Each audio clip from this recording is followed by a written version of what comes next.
Welcome, curious minds. Before we dive deep into the incredible story you're about to hear, take a moment to breathe, relax, and let your imagination open up. This isn't just a story, it's a journey through time, art, and genius. Only a few will truly understand, and you're one of them. Let's begin. In Vinci, 1452–1466. Introduction and historical background. In the heart of 15th century Italy, a revolution was quietly brewing, not just in politics or warfare, but in the very soul of human civilization. It was the age of the Renaissance, a period when science, art, and philosophy blossomed like never before. Cities like Florence, Milan, and Venice became cradles of knowledge, where human beings began to look inward, question tradition, and dare to believe in the power of reason. It was an era of transformation, of rediscovery and rebellion, of invention and imagination. The printing press had begun to change how ideas spread. Artists were no longer just craftsmen, but creators, explorers of the human form, the human soul, and the laws of nature. And in the middle of this awakening, in a quiet corner of Tuscany far from the grandeur of Florence or the riches of Rome, a child was born, illegitimate, uneducated, unknown. His name was Leonardo da Vinci. At the time, no one could have imagined that this curious boy would grow to become not just a painter or a thinker, but the very symbol of the Renaissance itself, a man whose ideas would leap across the centuries, still alive in our imagination today. But first, before the flying machines and the Mona Lisa, before the fame and the notebooks, there was a village, a boy, and a deep, endless fascination with the world around him. This is just the beginning. Want to uncover more secrets from the art world? Subscribe now and stay with us. Leonardo's birth and family. Leonardo was born on April 15, 1452, in the small village of Anciano, just outside Vinci, a rustic hill town nestled in the rolling landscapes of Tuscany, about 30 kilometers west of Florence. It was a time when the city-states of Italy were flourishing, each one a powerful cultural force. But Vinci itself was quiet, rural, and modest. His birth was unremarkable in the eyes of most. He was the illegitimate son of Ser Piero da Vinci, a 25-year-old Florentine notary from a respected and educated family, and Caterina, a young peasant girl, poor, likely uneducated, and of humble origins.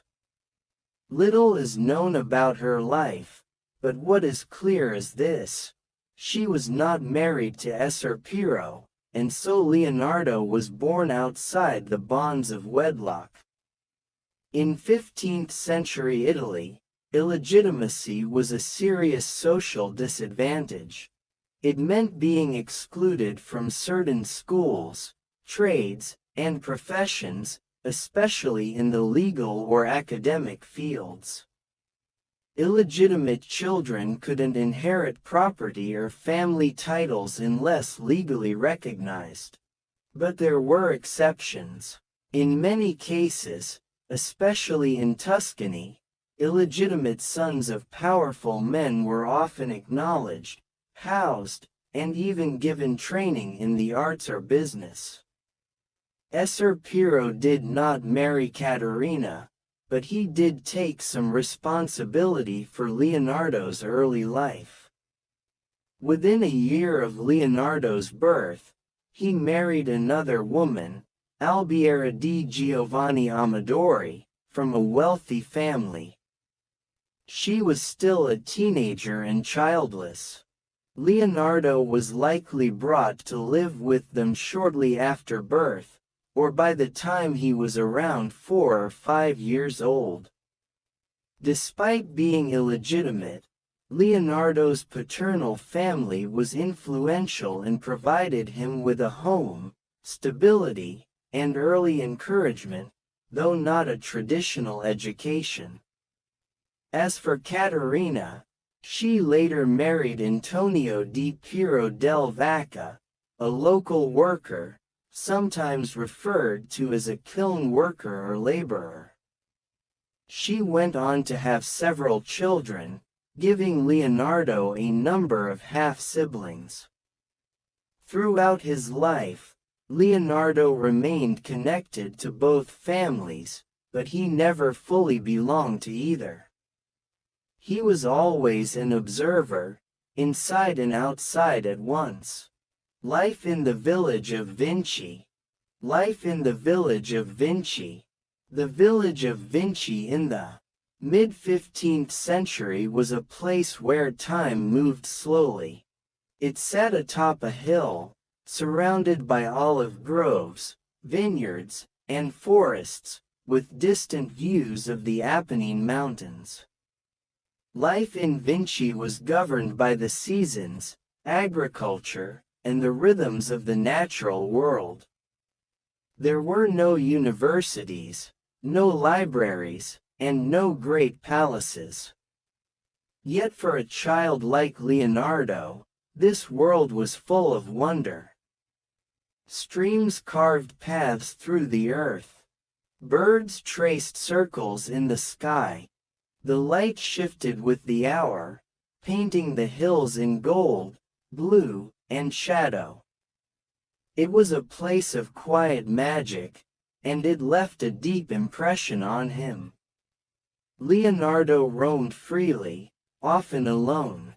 The countryside became his playground and classroom.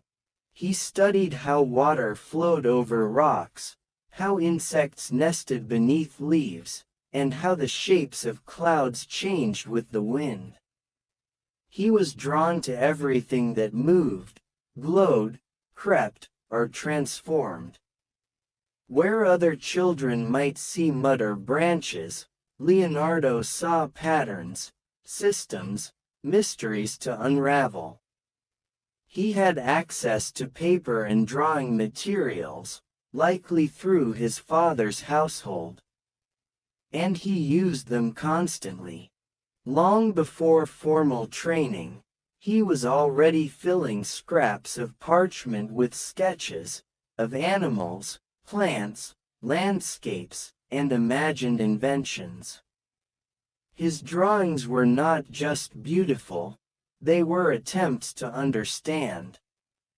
The people of Vinci probably saw him as a strange boy, quiet, intense, endlessly curious.